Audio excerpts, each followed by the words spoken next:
Restez dans la ville jusqu'à ce que vous soyez revêtus de la puissance d'en haut. Amen. Il y a un temps pour toute chose. Les apôtres, après le départ du Seigneur, devaient passer à une autre étape. Bien que dans la présence de Jésus, ils ont glorifié Christ, ils ont annoncé Christ, ils ont fait des miracles, ils ont chassé des démons. Mais leur appel, leur service pour Christ devait prendre un deuxième tournant. Mais avant d'atteindre ce tournant, qui consistait justement à recevoir le Saint-Esprit, Christ leur a dit d'attendre la patience, attendre le temps parfait de Dieu pour être pleinement établi dans son ministère. Même si tu as déjà expérimenté une partie de ce que Dieu va faire avec toi. Alléluia. Amen. Et comment ça se passe? Comment est-ce qu'un homme de Dieu est formé? Comment un serviteur de Dieu authentique est formé? Pour les conducteurs, les personnes que Dieu établit pour accompagner son peuple dans une destination bien précise que lui a choisie, qui est le ciel, amen, il y a une préparation spéciale et particulière pour chacune de ces personnes, chacun de ces dirigeants. Et l'objectif de ces formations, l'objectif de cette préparation qui est spéciale, c'est d'abord de te purifier. Amen. De te purifier en te faisant passer par des tests et en te faisant subir des épreuves.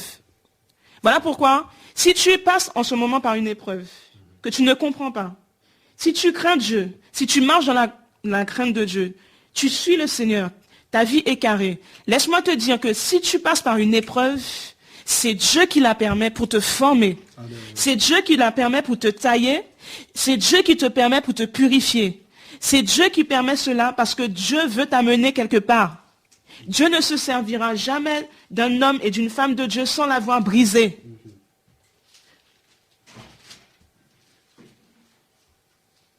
Dieu ne se sert que de personnes qui sont purifiées parce qu'il veut que le seul motif de son appel, le seul motif de ses actions sur la terre soit la gloire de Dieu. Et c'est tout. Amen.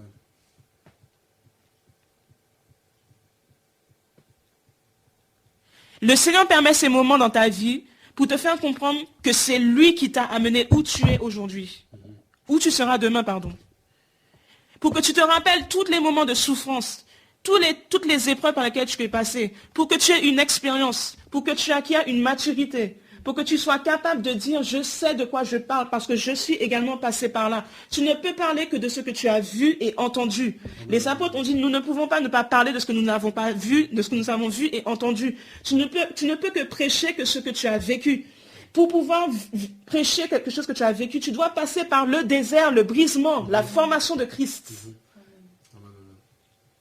Tu veux glorifier le nom du Seigneur, tu vas passer par là, par le brisement, par la formation, par les tests de Dieu, par les épreuves de Dieu. Dieu va t'éprouver, c'est comme ça. Dieu va t'éprouver. Es-tu prête à accepter les épreuves du Seigneur pour sa gloire? L'objectif, c'est que tu sois un instrument puissant, efficace, un instrument purifié, un instrument qui glorifiera seul et uniquement le nom de Jésus-Christ. Un instrument qui pourra dire, tout comme Jean-Baptiste, il faut qu'il croisse, il faut que moi je diminue. Un instrument qui sera capable de dire demain, si je vis, c'est plus moi qui vis, c'est Christ qui vit en moi. C'est quelqu'un qui est capable de dire, qui regardera les choses de ce monde avec la boue et qui verra que la gloire. Son problème principal sera seulement, Jésus doit être glorifié. Quel que soit ce que les hommes pensent, quel que soit le prix à payer, même si je dois être frappé, rejeté, même si je suis incomprise de toute la France entière, un être particulièrement utilisé par Christ est un être qui est mort à lui-même, dont son caractère a été tué.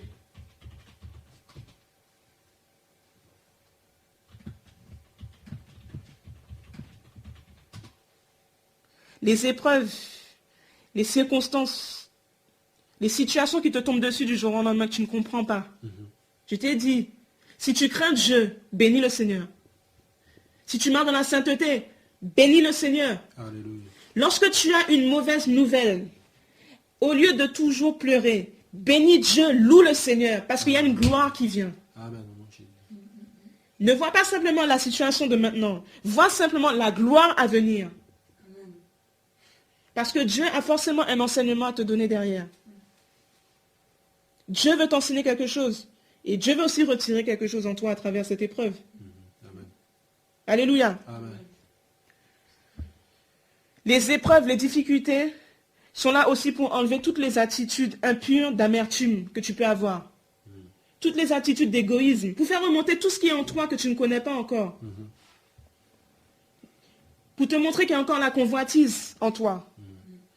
L'amertume, l'égoïsme, la jalousie. Toutes ces choses qui sont enfuies au plus profond de ton cœur, que tu ne connais pas, mais que Dieu connaît très bien et qui veut te révéler, en te faisant comprendre qu'il y a du travail encore en toi. Amen. Alléluia. Amen. Je bénis Dieu pour toutes les personnes qui sont connectées. Que Dieu vous bénisse. Amen. En tout cas, nous sommes très nombreux. Et on continue. Amen. Le but de toutes ces épreuves, le but de tous ces tests, c'est de produire des hommes et des femmes de Dieu fidèles. Et ils sont rares dans ces temps de la fin. Je vous ai dit tout à l'heure, nous sommes dans la dispensation de la grâce, dans ce temps de la dispensation de la grâce. Nous sommes en train d'arriver à la fin de ces temps de la dispensation de la grâce. Je méditais à la maison hier soir, le Seigneur me rappelait ça. Dis à mon peuple que le temps de la dispensation de la grâce arrive à son terme. Après ce temps, c'est le temps des jugements. Après ce temps, c'est le temps des jugements. Avant que le temps des jugements arrive, je veux que mon peuple rentre dans son appel. Je veux que chaque personne que j'ai appelée à un service particulier comprenne bien à quoi je l'ai appelé et qu'il rentre dans son appel. Je vais accélérer la formation. Je vais augmenter les épreuves. Je vais augmenter encore les tests. Je vais encore augmenter la formation parmi ceux et celles que j'ai choisis. Parce que je veux encore que beaucoup d'hommes et de femmes soient sauvés à travers eux. Il est temps que chacun comprenne et sache où je l'ai appelé, que chacun prenne sa place, soit à son poste, et reçoive mes instructions, tout comme Josué, afin que chacun puisse poser son pied dans le Jourdain et voir ma gloire, afin que le peuple puisse passer à sec. Alléluia. Amen. Le but, c'est de produire des hommes et des femmes de Dieu fidèles. Mais c'est également de trier aussi ceux et celles qui ne sont pas réellement appelés par lui. Parce que ce sont ces tests et ces épreuves qui vont permettre à chacun de réaliser le degré de l'appel de Dieu dans sa vie. Seuls ceux qui sont loin et appelés de Dieu vont supporter les pressions qui viennent avec le ministère. Si Dieu t'a appelé dans un appel particulier, tu as cette onction. Amen. Amen. Si Dieu ne t'a pas appelé, tu ne supporteras pas la pression. Alléluia. Amen. Ceux qui ne sentent pas l'appel de Dieu vont abandonner le processus de la préparation au ministère. Tout simplement. Ça ne se force pas. Je vous ai dit, le ministère n'est pas une gloire, mais c'est une charge. Amen. Amen. Quels sont les différents tests de la préparation au ministère? Quels sont les différents tests par lesquels Dieu te fait passer? Est-ce que vous voulez étudier les tests du Seigneur? Il y a un temps dans lequel beaucoup sont aujourd'hui, c'est le temps de la préparation. Le temps de la préparation, c'est le temps que Dieu établit pour les tests. Nous avons le premier type de test qui est par exemple le test du temps. Tu as l'impression que Dieu ne semble pas accomplir sa parole. La parole qu'il t'a donnée dans le passé par une personne, tu as l'impression que Dieu ne semble pas l'accomplir. Tu te demandes même si la personne que Dieu a utilisée pour te donner cette parole était vraiment connectée avec le Saint-Esprit ce jour-là. Seigneur, c'est bizarre. À travers cette personne, tu m'avais dit que j'allais faire telle chose. Depuis le temps que tu m'avais dit que ça allait se faire, je ne vois rien.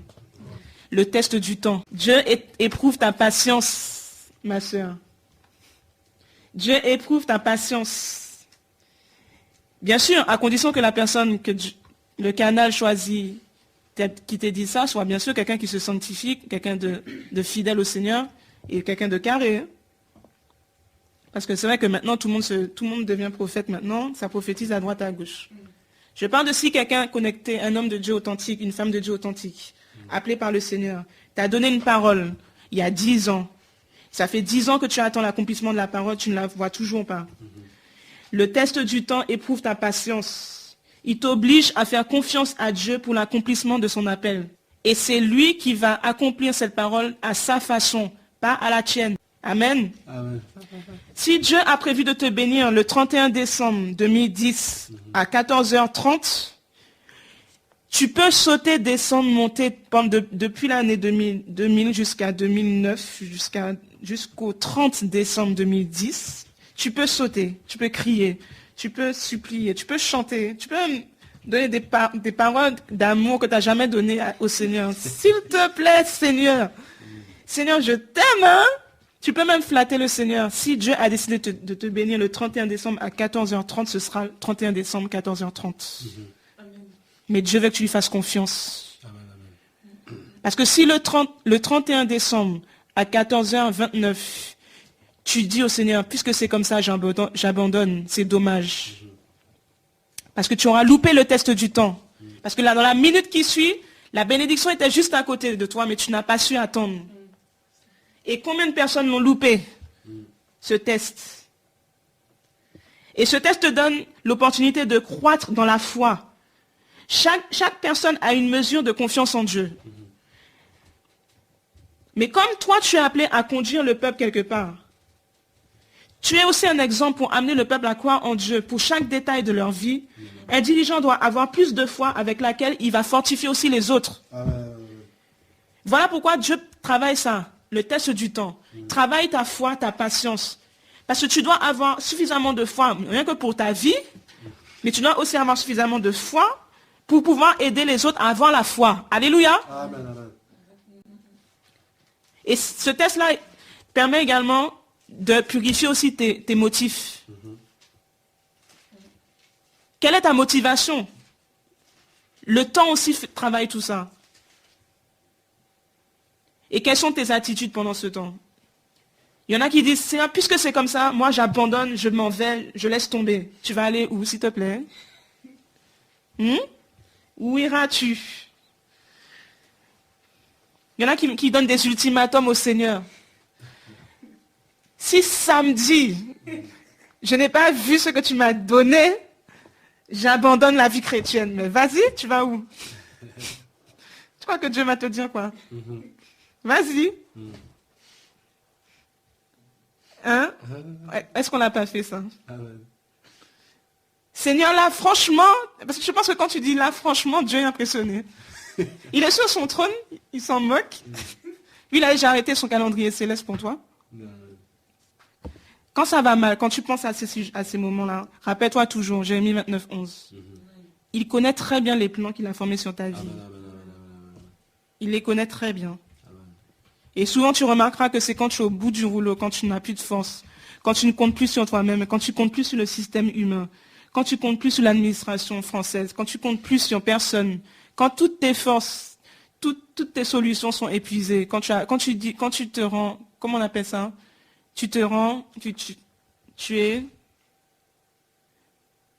capitules devant Dieu. Tu dis, Seigneur, cette fois, j'abandonne. Que ta volonté soit faite. Il dit, ah, tu as enfin compris. Alléluia. Alléluia. Amen. Le test du temps. Amen.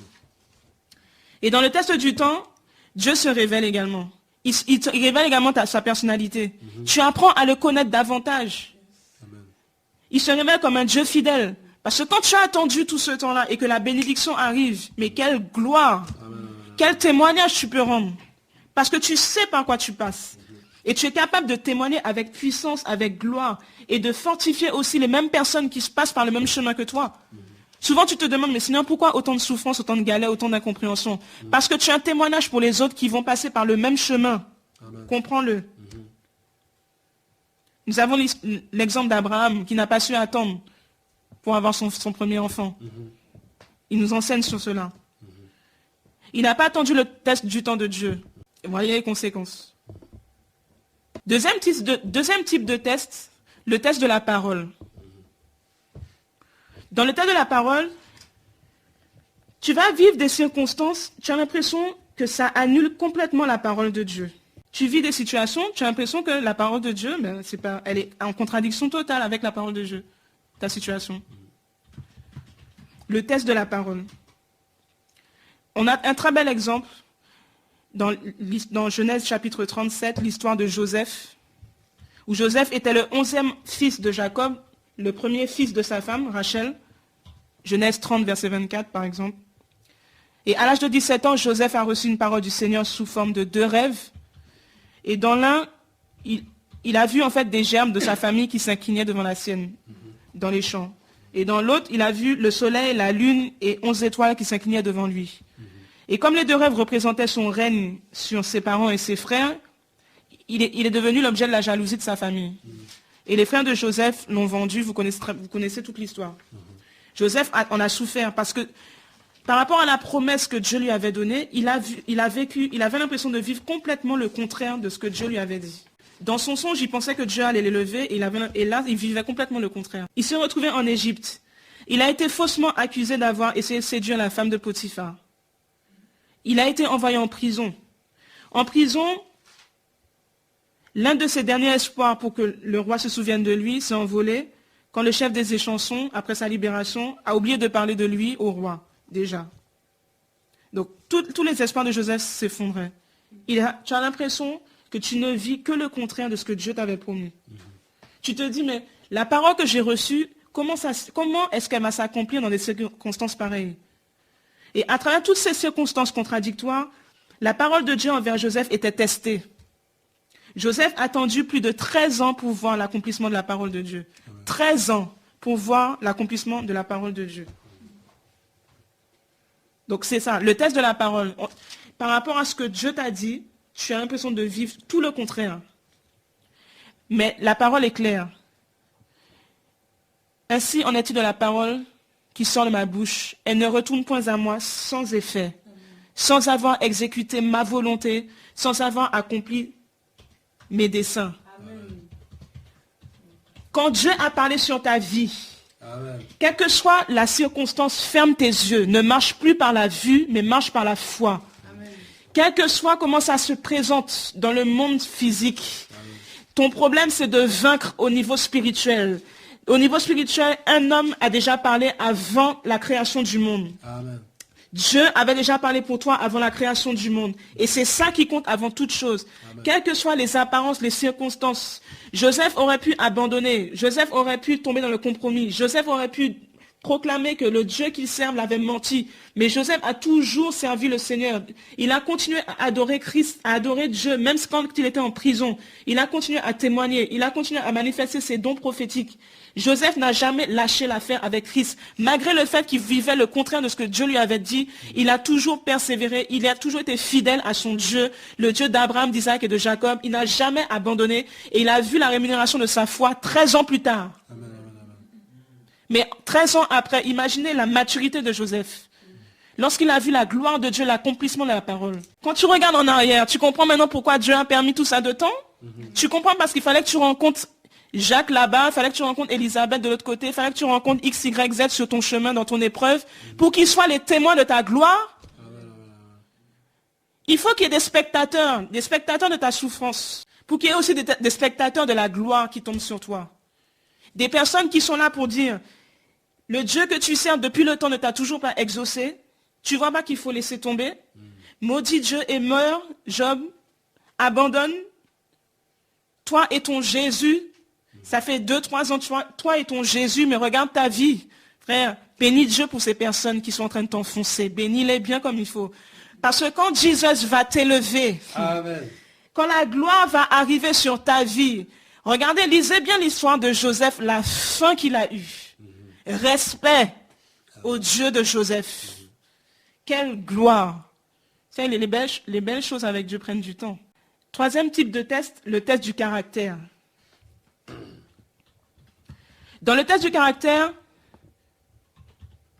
tu es entouré par les abominations qui cherchent à t'attirer dans sa direction, le monde. Tu peux être tenté de pécher. Quand ça va mal, surtout quand ça, bizarrement, c'est toujours quand ça va mal. Quand la vie de prière a baissé, c'est là que la tentation vient. Dieu veut t'apprendre à demeurer ferme, même dans ces moments-là. Le but du caractère, le but de ce test-là, c'est de te montrer les domaines de faiblesse de ta propre personnalité. Pourquoi? Parce que lorsqu'on vient de se convertir, on a l'impression qu'on est invincible. Je vais servir Dieu, je vais tout faire, sainteté à l'éternel, moi je suis invincible. La vie chrétienne, c'est jusqu'à la mort.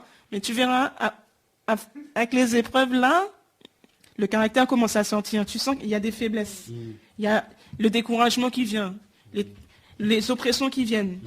Et la tentation est un passage obligé où Dieu veut te tester sur ta fidélité par rapport au péché. Il veut également te faire comprendre que sans sa grâce, tu es faible au niveau de ton propre caractère. Et il veut également te faire réaliser que tu as des faiblesses.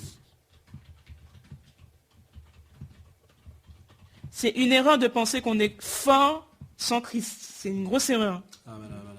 Et lorsque Dieu amène une situation pareille dans ta vie, l'objectif c'est de te faire réaliser que tu as besoin de sa grâce. Tous les jours, chaque instant, tu as besoin de sa grâce. Ne commettons surtout pas l'erreur de penser qu'on peut faire cavalier seul dans la vie chrétienne. Sans le Saint-Esprit, sans le Seigneur, sans sa grâce. Tu peux faire 10 ans, 15 ans. Regardez, on a de beaux exemples. Des hommes de Dieu qui ont bien commencé, qui ont très mal fini. Ne commettons pas l'erreur. Ne faisons pas la même erreur que Osias. Dans 2 Chroniques 26. Le roi Osias, à 14 ans, proclamé roi, qui a bien commencé, qui, tant qu'il cherchait la face du Seigneur, voyait la gloire de Dieu, Dieu était avec lui. Mais une fois qu'il a eu l'assurance, une fois qu'il a eu le succès dans tout ce qu'il entreprenait, il a oublié que la source de son succès, c'était son intimité avec Dieu. Il a oublié que la source de sa réussite, c'était le fait qu'il était accroché à la parole de Dieu. Et souvent, ça peut arriver. Dieu va tester ton caractère. Lorsque Dieu t'élève, est-ce que tu le délaisses? Lorsque Dieu t'élève, est-ce que tu l'oublies? Et lorsque Dieu t'élève, la tentation aussi risque de s'élever. Voilà pourquoi Dieu permet ces tests-là, pour nous faire réaliser qu'on a besoin de sa grâce. Chaque personne a des déficiences de caractère qui sont cachées. Et non, souvent, on est totalement inconscient de ça. Mais Dieu nous connaît, heureusement. Et c'est lorsque tu es confronté à une situation comme ça, que tu demandes une réponse selon Dieu, que tu as besoin du Seigneur, que tu réalises que tu as une faiblesse. Encore faut-il être humble pour le reconnaître. Prenons 2 Corinthiens 12, verset 2. 2 Corinthiens 12, 12, pour illustrer ce que je dis. Les preuves de mon apostolat, c'est Paul qui parle, ont éclaté au milieu de vous par une patience à toute épreuve, par des signes, des prodiges et des miracles.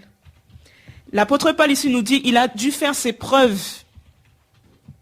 Les preuves de son apostolat ont éclaté au milieu du peuple, par une patience à toute épreuve. Donc, Paul a été éprouvé également. Il a été patient. Il était également en spectacle auprès du peuple de Dieu. Donc dis-toi une chose, c'est que tu veux servir Dieu demain, mais dis-toi bien que beaucoup de personnes vont t'observer. Et si au niveau de ton caractère, tu n'as pas le caractère de Christ, tu risques, sans t'en rendre compte, d'être un mauvais témoignage aux yeux des autres. Donc voilà pourquoi laissons Dieu nous travailler, laissons Dieu nous former. Laissons Dieu travailler notre caractère. Le test du serviteur. Il y a également le test du serviteur. Donc dans le test du serviteur, il est demandé à un homme d'accomplir des tâches qu'il estimera trop basses pour son appel. Aucune tâche n'est trop petite pour un véritable serviteur de Dieu. Amen. Amen. Aucune tâche n'est trop petite pour un véritable serviteur de Dieu. Prenons Luc 16, verset 10. Quel que soit ton appel, même si tu es appelé à ressusciter les morts, même si tu dois marcher sur la scène, pieds nus, sans couler, si demain on te demande d'aller jeter la poubelle, aucune tâche n'est trop petite pour un serviteur de Dieu. Amen. Soyons humbles. Dieu va te tester sur ça aussi.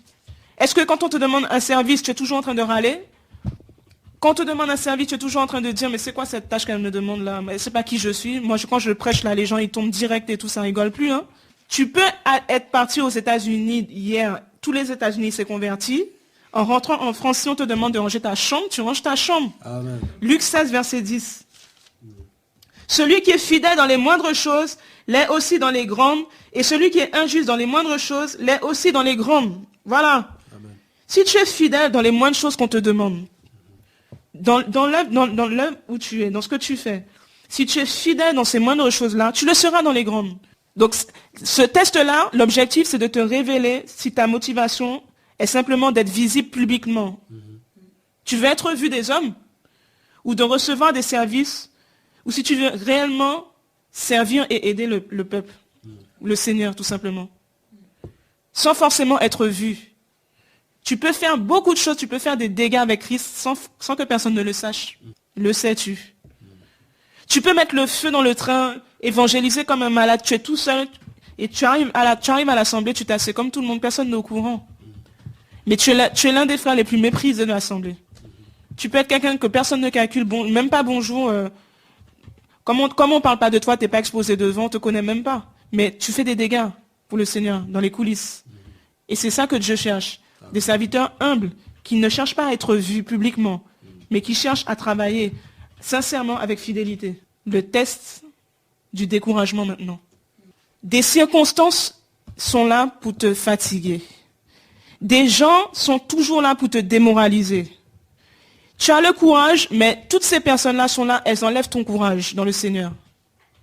Tu as envie d'avancer, de persévérer, mais tu as toujours une parole qui vient pour te décourager, qui vient pour te rabaisser, te ramener au plus bas. Lorsque tu es découragé, ça t'empêche d'entreprendre ce pourquoi Dieu t'a appelé. Ça t'empêche d'accomplir la volonté de Dieu dans ta vie. Et durant de tels moments, tu peux perdre ta confiance, ton espoir, même ta foi dans les promesses et dans l'appel du Seigneur. On passe tous par là. Celui qui dit qu'il n'est pas passé par là, ment. Élie a été découragé. Paul lui-même a été découragé. On passe tous par là. Le test du découragement. Le but, c'est de te conduire à te tourner vers Dieu dans la prière. C'est quand tu es faible que tu es fort. C'est quand tu es faible qu'il y a des murailles qui tombent. C'est quand tu es faible que le papa, qui ne sommeille ni ne dort, construit quelque chose au plus profond de ton être. C'est quand tu es découragé et que tu cours dans ses bras dans la prière, que Dieu, qui est ton Père céleste, qui ne permettra à jamais à personne, aucun ennemi de t'atteindre, qui te prend dans ses bras quand tu pleures dans sa présence, et qui te fortifie par son esprit, et qui te donne encore la force de confesser que Jésus est Seigneur, même si tu es découragé, même si les hommes sont contre toi, même si tu n'en peux plus. Le test du découragement, Dieu veut te montrer que tu ne peux rien faire sans lui. Dieu veut te faire comprendre que sa force, c'est lui. Il veut te faire comprendre que son rocher, c'est lui.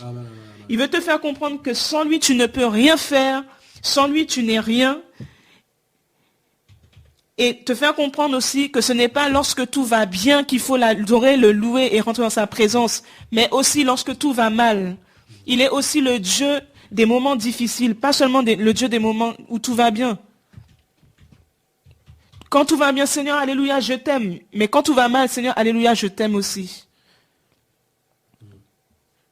Est-il possible que cette coupe s'éloigne de moi? Toutefois, non pas ma volonté, mais la tienne. Amen. Lorsque les choses vont dans une autre direction que toi tu pensais, tu es découragé. Mais Dieu observe aussi ton comportement pendant ces moments difficiles. Et une chose à ne surtout pas faire pendant les moments de découragement, c'est de se plaindre et de murmurer. On a un très bel exemple du peuple d'Égypte. Excusez-moi. On a un très bel exemple du peuple dans le désert, qui, à cause des murmures, a tourné pendant 40 ans.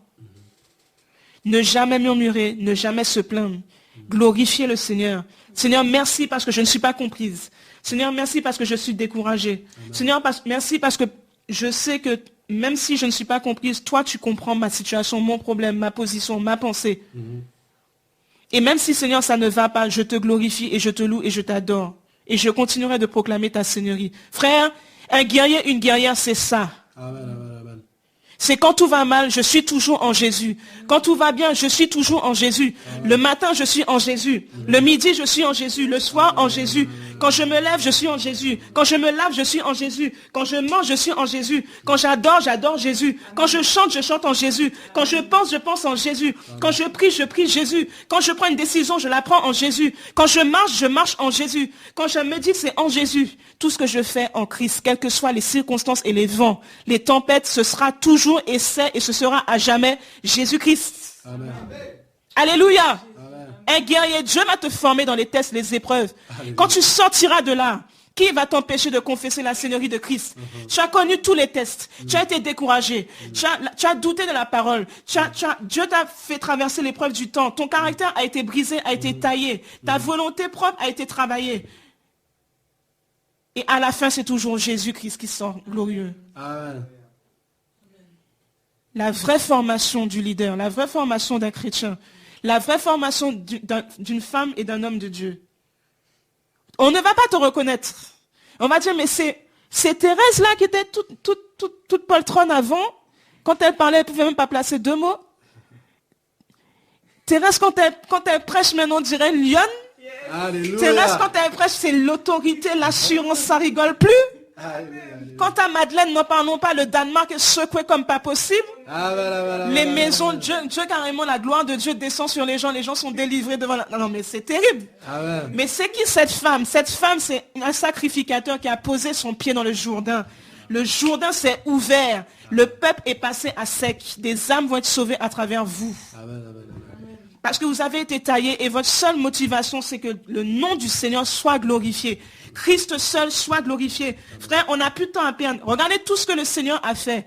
Tu sais que quand tu dors, le Seigneur est en train de planifier comment il va se glorifier à travers ta vie. Franchement. Le test de la volonté propre. Le test de la volonté propre. Alléluia. Ta volonté propre, qu'est-ce que c'est? Le but de ce test, c'est de te confronter. Il y a la volonté de l'homme et la volonté de Dieu. Lorsque Dieu te demande de faire quelque chose qui est contraire à tes propres plans, à toi, à tes propres désirs, c'est que le test de la volonté propre a débuté. Dieu te demande de faire quelque chose, mais toi, tu n'as pas envie de la faire. Dieu veut briser ta volonté propre, ton ambition personnelle. Toutes les personnes que Dieu utilise, il brise ça, afin qu'ils puissent faire confiance pour tout ce que Dieu va te demander dans le royaume, que Dieu puisse compter sur toi. Dieu veut envoyer quelqu'un là-bas. Il dit, non, je sais que Noéla là-bas, je peux lui faire confiance. Parce que Noéla, j'ai déjà plusieurs fois brisé sa volonté propre. Peut-être que Noéla voulait aller faire, il y a les soldes là qui commencent dans 2 jours. Je l'envoie en Belgique en mission. Pendant 1 mois, elle va aller accomplir mon œuvre, travailler dans mon royaume. Mais je sais que j'ai déjà tellement taillé sa volonté propre qu'elle va renoncer à ce qu'elle voulait faire pour faire ce que moi je lui demande. Parce que je sais que c'est ma fille et qu'elle m'aime. Oui, c'est vrai. Dieu parfois peut nous demander de sacrifier des choses bonnes et appropriées. Mais Dieu demandera à un homme de faire quelque chose pour lui sans lui donner de raison logique en fait. Tu ne sais pas pourquoi Dieu te demande de le faire, mais tu dois le faire. Dieu n'a pas d'explication à nous donner. Qui sommes-nous pour exiger de Dieu des explications sur ce qu'il nous demande? Ce que Dieu veut faire à travers ce test, il veut développer dans ton cœur une foi et une obéissance d'un enfant. Comme un enfant, tout simplement. Matthieu 26, versets 36 à 46. Toutefois, non pas ce que moi je veux, mais ce que toi tu veux, Seigneur. Ce que tu me demandes est difficile, ça va vraiment à l'encontre de ce que j'aurais voulu, mais ce n'est pas moi qui compte, c'est toi. Nous avons également le test de l'utilisation, où tu as l'impression que tu ne sers à rien. Quand tu es là, Dieu s'est beaucoup servi de toi, Dieu s'est beaucoup utilisé, puis il y a un moment où c'est quand même un temps mort. Tu n'as aucune invitation, aucune opportunité, aucun résultat. Dieu peut même permettre que des gens ne te voient même pas. Tu dis bonjour, on n'entend même pas que tu as dit bonjour. C'est le test de l'utilisation. Dieu peut te mettre de côté pendant un moment, pour plusieurs raisons. Pour te faire comprendre que ta joie, ton épanouissement ne dépend pas de ce que tu fais dans l'œuvre, mais dépend tout simplement de sa communion avec lui.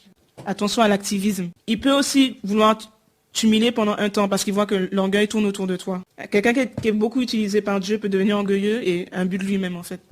Et il peut avoir besoin il peut perdre une partie de l'onction qu'il a à cause de l'orgueil. Donc Dieu, pour le préserver, le fait passer par ce test. Pour voir aussi comment tu réagis. Donc on a l'exemple de Jean-Baptiste, tout simplement. Jean-Baptiste a prêché dans le désert, il a annoncé la venue du Messie. Et une fois que le Messie est arrivé, paf, il est parti en prison. Nous avons le test de la vision. Ce test arrive lorsque les gens ou les circonstances contraires assiègent ton discernement spirituel. Nous avons tous une vision. Dieu nous a donné une vision. Il y a des circonstances qui viennent et tu ne comprends plus quelle est la vision finalement que Dieu t'avait donnée au début. Tu as une vision qui est de construire un orphelinat. Mais tu as l'impression qu'il y a tellement de barrières administratives, tellement de barrières légales, que tu as l'impression que la vision ne va jamais s'accomplir. Dieu veut te faire comprendre que la vision vient de lui. Et que c'est lui qui donne la provision. Il donne la vision et la provision. Et de toujours lui faire confiance. On verra toujours qu'à la finalité du Seigneur, c'est toujours qu'on ait foi en lui, qu'on lui fasse confiance, qu'on s'abandonne entièrement. Et qu'on lui fasse confiance lorsqu'il travaille notre caractère.